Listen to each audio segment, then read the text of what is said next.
You're listening to The Bible Guys, a podcast where a couple of friends talk about the Bible in fun and practical ways.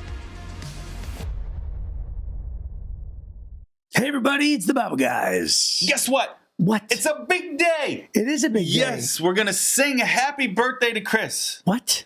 Happy birthday to Chris. Me? See, there you go. Well, you didn't do the whole thing? I didn't say I was singing the whole thing to you. I said I was going to sing happy birthday to Chris, which is what I did. Oh. Be thankful, dude. It's like, have you ever seen The Big Bang Theory, Sheldon?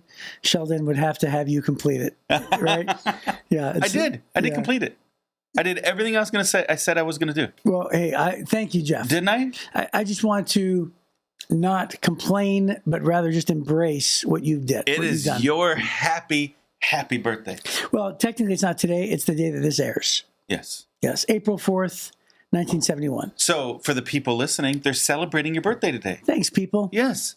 So do you know the birthday song? This is your birthday song. No. It isn't very long. That's it? That's funny.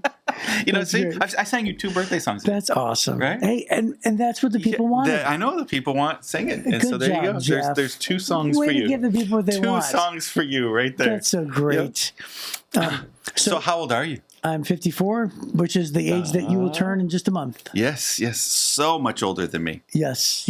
So I looked up some obscure and interesting facts about being 54. Oh, interesting. Did you know you've lived 1,700,000,000 seconds? I did know that. I did the math while I was in the restroom just now. Yeah. So, which translates to about 28.3 million minutes. Wow. Which translates to 472,000 hours. Wow. It's pretty Isn't good. that neat? Did you know you're in a rare presidential club? No. Abraham Lincoln was elected president at 54. He's the only one. Oh, wow. Only one. Wow. You and Lincoln, man. Yes. Right there. I've done just as much as Abraham Lincoln. Yeah. Not since Lincoln. So there's a bunch of studies showing about happiness, and you're at the perfect happiness age. Is that true? That's what it says. Studies show that happiness follows a U-shaped curve like this. Yeah. With a dip in midlife, but an increase after 50. People start getting happier. And at 54, you're on the upward climb with more peace, clarity, and contentment. Wow. Yeah. So on average, people at 54 are substantially happier than people at 44. Yeah, because they have more money generally. They're wiser. Yeah, well, you've lived more life, and you understand things aren't as stress you out as much. Yeah. Your heart has beaten over 2.2 billion times. And mine's probably 2.4 billion because I have a high heart rate. Yeah. And then it says you've moved somewhere around 50 million gallons of blood through your body, which is enough to fill 75 Olympic-sized swimming pools. Wow. The sun has seen you through 20,000 sunrises. Interesting. Isn't that nice? How many have you seen? About 20? At least a couple dozen. Yeah. It's so funny. That's so great. 20,000. I caught a couple of them. Mm-hmm. You sort of share your age with the speed of light.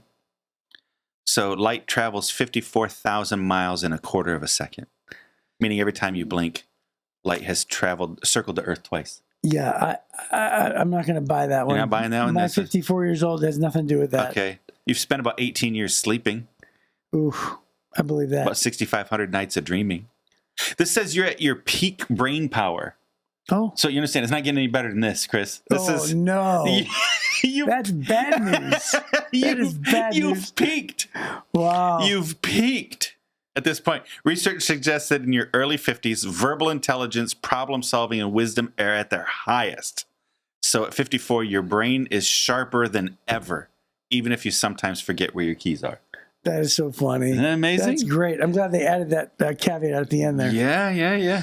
Well, that's really cool. Thanks, at Jeff. 54, you start experiencing a cognitive shift known as time perspective, where you start focusing more on meaningful experiences rather than chasing accomplishments. And that's one of the reasons why the happiness factor tends to go up. Wow. It's because you shift from trying to accomplish things to enjoying Life. who you are, what you have, and who you have around you. Yeah. Isn't that nice? That's great. Also, and here's the amazing one, you've seen more than half of modern history. Wow. Because you were born in 1971. You've lived over 54% of U.S. history since 1776. meaning you've witnessed more than half of everything America's been through. Oh, look at me. Yeah, which isn't true. That's a false number. From 1776 till now, it's just modern history. That's where it messed up. It's not from 1776. Oh, yeah, Right. the lawyer in your Right, head. because the picked that modern, apart. yeah, so not 1776, but modern times, Right. right? You've seen a lot of it there. Yeah. So, anyways, that's pretty cool. I Yeah, thought, thank you. yeah, I'm happy for you, Chris. Thank you. And I'll Yes. be happy for you in about 6 weeks after this. Yeah, well, Yeah. I'm excited. Do you like big birthdays? I do. Our families are very big on birthdays. But I So- mean, do you like celebrating your next birthday? Like being 54? Oh, good, I'm 54. Oh, no, I don't. No. I'm not sure I've ever been depressed when I've had a birthday, but I'm not sure I've ever looked forward to being 1 year older, other than, before 21.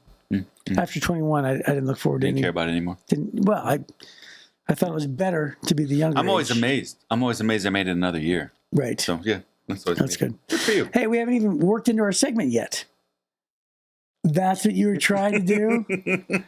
That's what you were trying to do? Well, we got to do it. Yeah, okay, let's do it. All right. It says, happy birthday, Chris. Well, it may be Friday today. It's also Chris's birthday. How fitting. For today's segment, Chris gets to pick which variation of what made Chris/Jeff mad/happy this week we do. So here's what I choose, because it's my choice. Okay. I'm going to choose what made Jeff mad, and it can't be anything related to driving because that's really common for everybody. Okay. No driving. So what made Jeff mad this week? Yes. And it has to be universal. Well, mad for the world. Mad for the world. I have to be mad for the world. Okay. What makes me mad is that you're making me do this instead of celebrating your birthday. Because it's not about me, Chris. It's about you. So that's very Jeff specific. I'm not sure that the world can relate No, to the that, world Jeff. is too. The world is too because they'd rather celebrate you. Think of all the Oh, texts my and emails goodness. we get about how they love Zarbah's Okay. segments. I told They you I don't was write gonna about ask Jeff's you this segments. They write before about I went your to the segments. restroom, and I said, think about it. And instead, you This is decided what I came up with. to ask ChatGPT I did not. to come up with a bunch of I facts. had already done that before you left the room. Uh-huh. I did. Did you? Yes. Okay. All right. So what's making you mad is I'm asking you to do this? Yeah. That we're wasting time on Jeff when we should be celebrating Chris. Oh my gosh. It makes me mad. You are so It full makes me of mad junk, when people bro. bring focus to somebody, to me, when it should be on you. That's what makes me mad. And our listeners are upset about it too. I The just listeners threw are up. like, let's talk more about Chris. Yeah. That's what our listeners want. All right. You know what? You know what's making me mad? Your answer to this segment. That's what made me mad. Hey, it's my answer. I It's get to my answer. birthday. And I gave it to you. I had the right to choose, says Desiree. And What's I a guy got to chose. give? What's a guy got to give? I sang to you twice. Not once.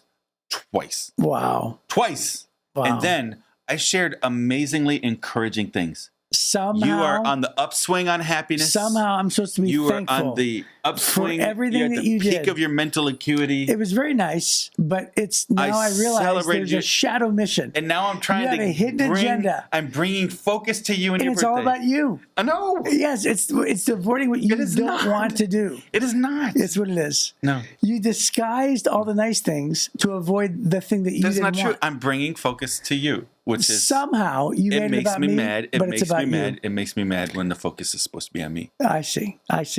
So everything's about you. Yeah. No. Yes. It's not about me. That's what Yes. I'm saying. I don't Yes. want it to be about me. Yeah, that's what Everybody this was. tries to make it about me and it's not. That's what I've learned, Jeff. You're trying to make it about me and it's not Yes, about me. That's what I'm saying. That's what I've learned. It's not true. You try to make it about me to avoid you. Something about you. didn't want to do. It's about you. Okay. All right. Thank your you, birthday. Jeff. Thank you. Yeah. Happy birthday to me. Happy birthday. And amazing that I did not get what I really wanted. Yeah. Amazingly. Okay. All right. Okay. So, Don't be thankful at all. Speaking of not getting what you wanted, Mm-hmm. Hezekiah doesn't get everything he wants. Yeah. And neither does a portion of the population who didn't like what he said. Which I just don't understand. To be honest with you. Well, some people care, some people don't. I don't get it. I don't understand this. Yep. It's like Hezekiah can see it. Yep. A few of the key leaders can see it, and the people just Don't. So let's read it. In 2 Chronicles chapter 30, we'll just read the whole chapter, I think. It says, King Hezekiah now sent word to all Israel and Judah, and he wrote letters of invitation to the people of Ephraim and Manasseh. So they are in northern Israel. So he's sending out to his own kingdom. Yep. And then he's also sending some to northern Israel. He asked everyone to come to the temple of the Lord at Jerusalem to celebrate the Passover of the Lord, the God of Israel. The king, his officials, and all the community of Jerusalem decided to celebrate Passover a month later than usual. They were unable to celebrate it at the prescribed time because not enough priests could be purified by then, and the people had not yet assembled at Jerusalem. This plan for keeping the Passover seemed right to the king and all the people, so they sent a proclamation throughout all Israel from Beersheba in the south to Dan in the north, inviting everyone to come to Jerusalem to celebrate the Passover of the Lord, the God of Israel. The people had not been celebrating it in great numbers as required in the law. At the king's command, runners were sent throughout Israel and Judah, and they carried letters that said, "O people of Israel, return to the Lord, the God of Abraham, Isaac, and Israel, so that he will return to the few of us who have survived the conquest of the Assyrian kings. Do not be like your ancestors and relatives who abandoned the Lord, the God of their ancestors, and became an object of derision, as you yourselves can see. Do not be stubborn as they were, but submit yourselves to the Lord. Come to his temple, which he has set apart as holy forever. Worship the Lord your God, so that his fierce anger will turn away from you. For if you return to the Lord, your relatives and your children will be treated mercifully by their captors, and they will be able to return to this land. For the Lord your God is gracious and merciful. If you return to him, he will not continue to turn his face from you." The runners went from town to town throughout Ephraim and Manasseh and as far as the territory of Zebulun. But most of the people just laughed at the runners and made fun of them. However, some people from Asher, Manasseh, and Zebulun humbled themselves and went to Jerusalem.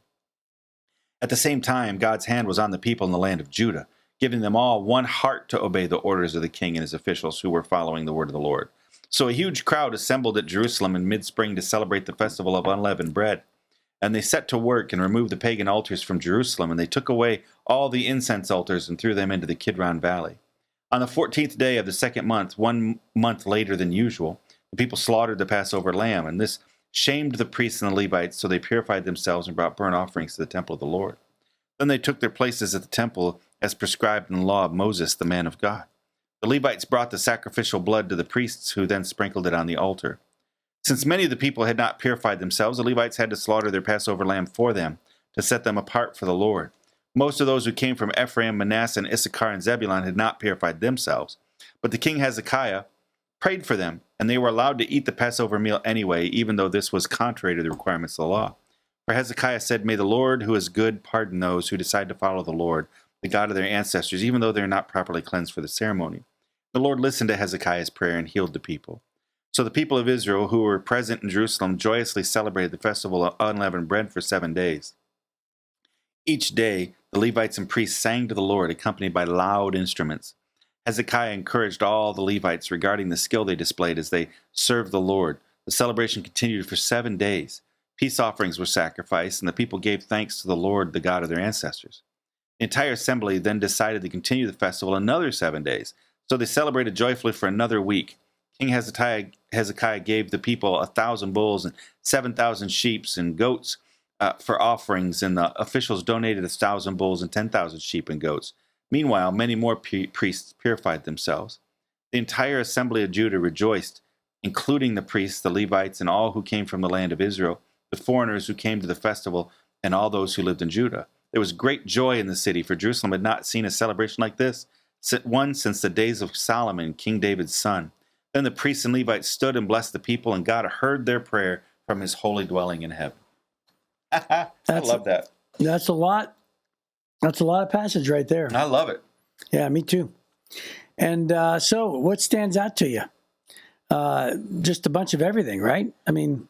Well, I think the thing that jumps out at me is he has compassion not only for his own people. He wants to lead his own people, the people of Judah and Benjamin, to follow the Lord and celebrate, and they seem to be enjoying it. But he also reaches out to his people to the north. To the north. These people that they've chosen another king.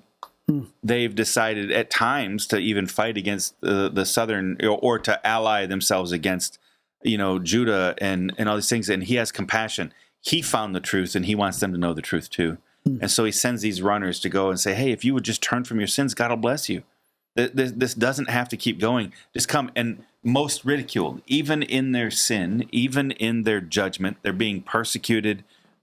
Most of the people have been hauled off to captivity in Assyria. It's just a few people left in the land, and they mock him. Some, though, respond. And I think that this is one of those moments where, you share the gospel with everybody, understanding that some are not going to follow the Lord, and then you move with the movers. And that's what he did. So the ones who were willing to do the right thing, he didn't cancel it. He didn't go, oh, well, we can't get anybody to come. He just did what he could with the ones who showed up from the north. And then, of course, the people in the south, he was a good leader, and they were more inclined to follow the Lord. And so they did. Yeah. It's interesting because I just preached a message last Sunday and then wrote a message for this Sunday. And in both of those, we talked about the series that we're currently in is called Silent Killers. And we talked about gossip and anger, right? Yeah. So both gossip and anger. And in both of those messages, there is an element of having compassion on those who are against you.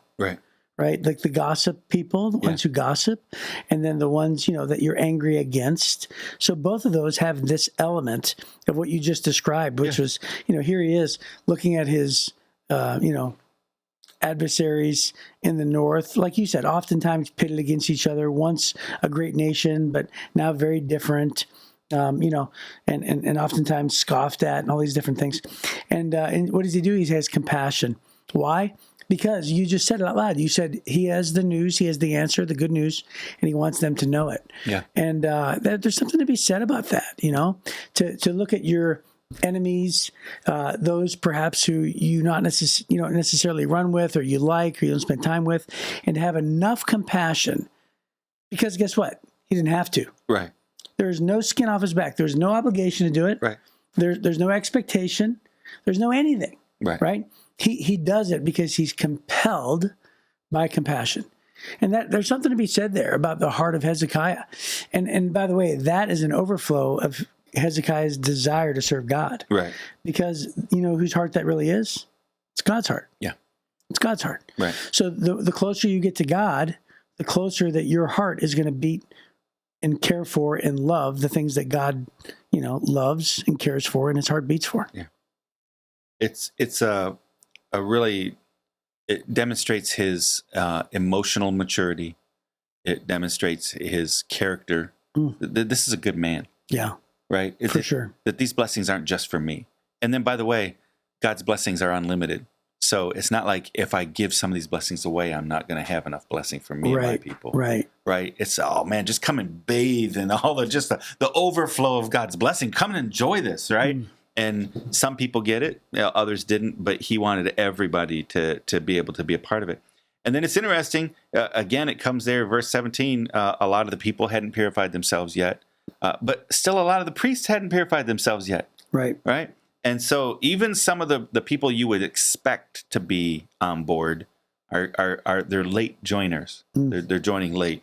But then the people had not yet, especially as it mentions, because you weren't supposed to come and there was this whole purification process in order to be able to celebrate the Passover. Now they put the Passover off a month.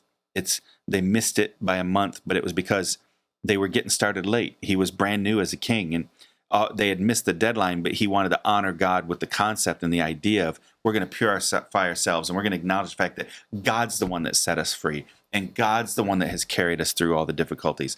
And so he decided that celebration was important, and he wanted to invite everybody and give them time to come. And so one of the requirements was there was this big purification process that the family had to go through. But you've got these people from Ephraim and Manasseh and Issachar and Zebulun. These are all northern kingdom regions. And they came and they weren't purified yet. And I think about it, I wonder why. Probably they didn't know. They had God's words, but their people hadn't been following God for generations. With Hezekiah, it was just his father, but his grandfather was a good man. Right? Was a godly man. Right. But so for Hezekiah, it was just I remember when grandpa was a good man, and I'm going to be following God like my grandpa did. But for the people in the northern kingdoms, it was generations of wicked kings. And so they probably had no concept. So God's not mad at them for what they don't know. Hezekiah intervenes or intercedes on their behalf. He goes, God, forgive them. Would you overlook this part? Their heart is they came all the way from up there in this wicked place, and their heart is that they came to worship you. And so the Bible says that God heard his prayer, right? The Lord listened to Hezekiah's prayer, and he healed the people. Even though they're coming to worship you, God, they just don't know how. And I think sometimes, I think this week you mentioned some of the frustrations of previous generations in church. Mm-hmm. And one of the things I think that many young people got turned off by was older generations making demands on their worship style or on their hey, you shouldn't be looking like that. You should, or why are we letting sinners come into our church? Right. And instead of Hezekiah being mad at them that they didn't know or weren't following the rules, because I don't think they knew the rules. Instead, he interceded on their behalf. He was less concerned about their perfection of their behavior and more concerned about their heart was heading towards God. And so he just saw an opportunity here because God said, don't. God had already said, don't do it. You come purified. Hezekiah jumps in and says, God, hey, would you overlook this one thing for them? They don't know what they're doing yet. Now, we don't see Hezekiah do this next Passover.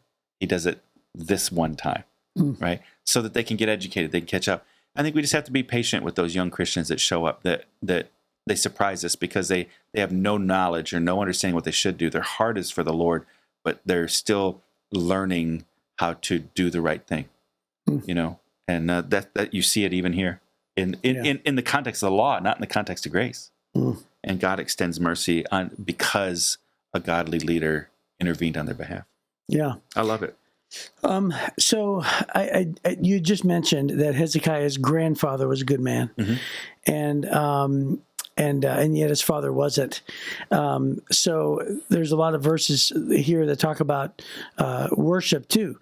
So I was somehow my brain connected all those pieces of information about our church is having worship night this Friday. Yeah. And so we have like 1,000 people, signed up to go to this worship event, which is interesting to see if there's going to be enough seats, right? Yeah. Depending on who shows and who doesn't. But then I'm realizing that our families are going to be somewhere else, right? So you're should I not say this? Sure. Yeah. So your father passed away, right? Yeah. So he just passed away. And so this podcast won't be released until weeks from now. But this week, this Friday is going to be your father's funeral. And so I was connecting the pieces about worship. I thought about Friday. I thought about your dad's funeral. I thought about going to that. And then you talked about grandfather of faith. And so my mind just pieced all of that together. And I thought it'd be cool for you to maybe perhaps just say, the listeners don't know your dad. Yeah. Right? Maybe a few sentences about what a great guy he was in terms of modeling faith. Oh, yeah. Yeah. Because, So my dad had grown up in a Christian home, but didn't honor the Lord as a young man. But my grandmother prayed for him every day for 40 years. And just after his 40th birthday, he gave his life to Christ. And God changed everything in him. And he married my mom about that time, just a little bit before then. And she was also not a Christian. They became a Christian about the same time. And then later on, my dad adopted me. And my name changed. My future changed. Everything in my life changed. I wound up following the Lord. And all I know is from the day my dad became a Christian, he was 100% in, all in. If the Word of God said it, he did it, right? And he didn't really view Christianity as kind of an a la carte thing. I'm going to do the things I like and not do the things I don't like. He just was a man of character, faced a lot of difficulties, but faced them with grace and did the best he could with it. And, we had devotions every day, spent time in the Word every single day. He worked hard to teach us God's words. When bad things would happen, he would remind us, hey, we follow God, we follow Christ, not men. And, God's words can be trusted and God keeps his promises. And as we live holy lives, God promises to bless us and, God's grace is enough. And that was a life he lived. And so I can remember just a couple years ago, we were sitting at Christmas talking and he said he was in his 80s and he said, man, it's amazing that I've now lived longer for the Lord than I did against the Lord. And he found a lot of joy and satisfaction in that. And then towards the end, we would talk in the last year or two. And I remember Christmas ago, so 2 Christmases ago from here, we were talking about that. He said, I don't know how many more Christmases I have.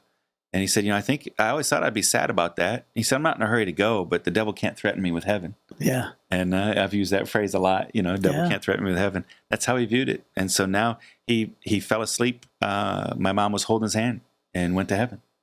That was it. It's not a bad way to go. Oh, right? It's amazing. Yeah.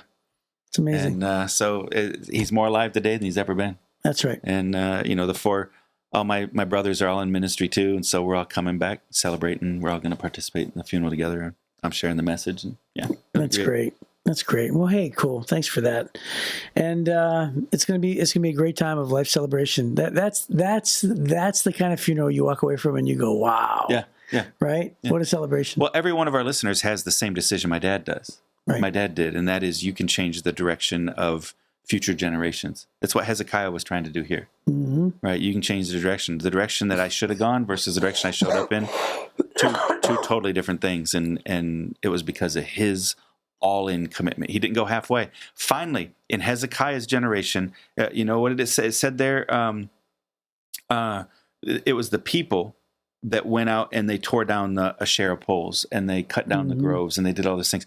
Finally, after all the other kings never did it, David didn't get it done. Solomon didn't get it done. Hezekiah's father didn't get it done. All the other good kings didn't get it done. But in Hezekiah's life, when he went all in the face of opposition, all the people went, we're all in too. And they went and finally cut down all those groves and got rid of all those idols and stuff. And I think you can do the same thing in your family. Well, my dad didn't get started till he was 40, but maybe he had a 47-year run that was pretty amazing. Hey, that's what a great way to end. Yep. So that's awesome. So hopefully we will see you Monday on the Bible Guys.